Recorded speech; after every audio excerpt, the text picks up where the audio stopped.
Hello, everybody. Welcome to the podcast. Bit of sad news to start off the podcast. Wayne Shorter passed away yesterday, who was an amazing composer and musician. So many great records, Speak No Evil, etc. All the people he played with was crazy. Like, he played with Miles, Art Blakey. He was in the Weather Report. And a super interesting guy, like he was very interested in comics and stuff like that. I remember watching an interview. I don't know, was it from a documentary or something? He was talking about his love for comics, but just a total like great in the jazz world. And it's kind of strange because all those people are getting to that age, when they're starting to pass away and stuff like that, which is strange. And he was one of that last of those kind of era guys. So it's kind of like an end of an era, which is so odd and just such a talent, such a great talent. I highly recommend people to go out and to check out his music.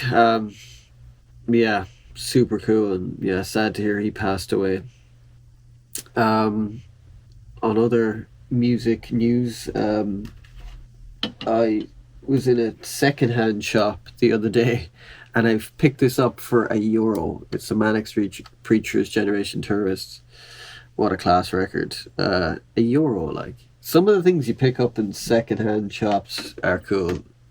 You have to go digging, but some things you'll pick up cool. I have like 2 copies of it already, but I got Young Modern for like €1. I was like, come on. Young Modern by Silverchair. I was like, €1, I have to buy that again. And it's a great nick.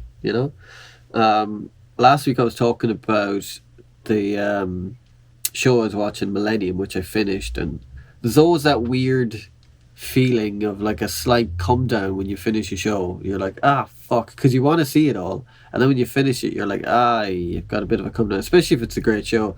And in one of the episodes of the show, they were talking about the Tuskegee experiment, which was this disgusting experiment that was done in 1932 with black men with regard to syphilis. And the original experiment, I think, was supposed to go for like 7 or 8 months.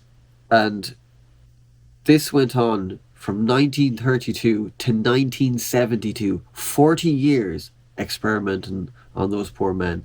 Like, absolutely disgusting. Some of the men had syphilis and they never told them they had syphilis. They like did spinal taps on people, and just that shit always kind of shocks me that people can do that. And the sad thing is, it sounds like a conspiracy theory, but it's not. That's the shitty thing. You'd love to say, that didn't happen, but unfortunately it did. And I think that's the thing in modern societies. Like, people kind of tend to think, well, that stuff doesn't happen anymore. That was the past. It's like, you're thinking, okay, so suddenly people in power got a conscience 30 years ago or something, is it? Because people in power have done horrendous things to other people from the dawn of time, and they will continue to do it. And in modern society, conspiracies you're always seen as, like, if you believe any of them, you're crazy, or just a stupid idiot. And it's such a great way to shut down a conspiracy by just targeting people going, yeah, fucking idiots. Like, the reality is, some conspiracies are true, some aren't. But like, to just shit on everything is like, if it's some wild accusation, you go, it's conspiracy theory. Like, look at the whole thing with the pandemic. You weren't allowed to actually talk about anything. You weren't actually allowed to talk about it, which is fucking bizarre. Even if you're wrong, you should be able to discuss things. But that was kind of off limit. And it just goes to show how the media and people in power, they're all kind of complicit. It's all like this circle jerk they're all in. And I always think you should challenge everything, even if you're wrong. Who cares about, like, talking about it or challenging it or looking at, like, don't take everything at face value like the news tell you. Like, fucking hell. That's what baffles me, that people say, oh, the news said it, so it's true. It's like, what the fuck? And I don't know how many people actually trust the news anymore. I don't know, because you see these kind of articles where, like, they're a big thing on Facebook, People like such and such said this, and people are outraged, and you're like, well, who's outraged? Like the one person you found who tweeted on it on Twitter, and then they make an article, and then they get people angry, and there's people who agree with it and people who don't agree with it, so they all comment, and then they get their little clicks and stuff like that. Like people should stop commenting on those shit things because they'll keep posting them till the end of time because they just want to keep people engaged, no matter if it's something people are arguing with or something disagreeing with.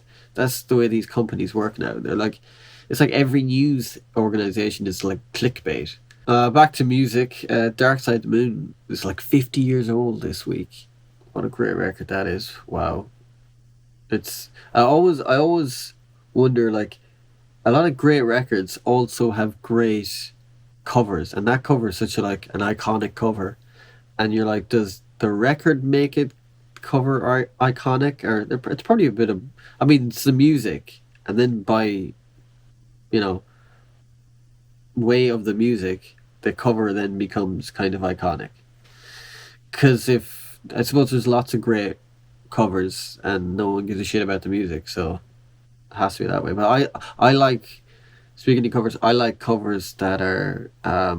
I don't really like writing on the covers, like the name, your name, or the person's name and the artist's name, and the title of the record. I don't really like that. I mean, I've had it on mine, but I just prefer like the art or whatever. I just think like I have my new record coming out, Moons Over Mountains, that James Marsh designed the cover for.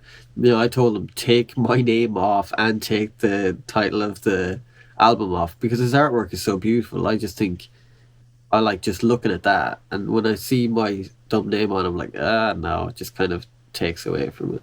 So, but in the '90s, I always hated those covers of like faces, but I hated them because they're so kind of fake. Like I love those old jazz covers where it's just a guy playing it, like maybe a sax or something. Someone's taking a picture of him, especially Blue Note covers. Um, I like that because that's just natural. But all those '90s pictures are like we say like a Britney Spears album, and she's just photoshopped to shite on the cover, and just like I hated that. I couldn't imagine my dumb face on the cover. I'm like, oh my god, if it was done cool. I always like pictures of like say I'm playing the piano or something like that, and if someone's there, like if a friend took a picture of me or something like that, that's cool because you're there's something cool about taking something that's like natural. Like it's if you're catching someone naturally playing piano as opposed to like, okay, now I'll play now. Hold on, take a picture of me. I don't know. It never looks supernatural. So not supernatural as in supernatural. I mean, it never looks super natural. Okay, it just never looks natural. Saying supernatural sounds stupid, but you get what I mean. Um, yeah, so with regards to the podcast, I'm going to try and do more podcasts like this, but I'm also still doing interviews and stuff like that. And just like I'm saying the last time, I'm lining more people up, so hopefully be able to do that. So, slight change to the podcast. Maybe I could get like 2 out a week. 3 might be stretching it because I don't know, do I have enough to talk about? And people are probably like, oh, shut the fuck up, dude. So, yeah, we'll see. All right, take it easy.